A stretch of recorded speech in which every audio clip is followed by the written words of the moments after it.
ট্রেনিংটা করছেন? আমরা তো ধরেন যে সব বিষয়ের দিকে আমরা নজর দিচ্ছি। বাট আমার মন্ত্রণালয় হলো স্বরাষ্ট্র এবং কৃষি। তা আমি এই ২ টার ভিতরে সবচেয়ে বেশি নজর দিচ্ছি।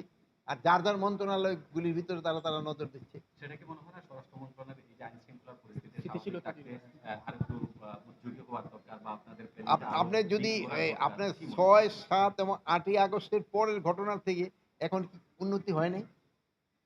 এখন হলো কি আমার হাতে তো ওরকম কোনো কিছু নাই যে আমি বলব হয়ে যাবে। বাট আস্তে তো কিছুটা উন্নতি হইছে।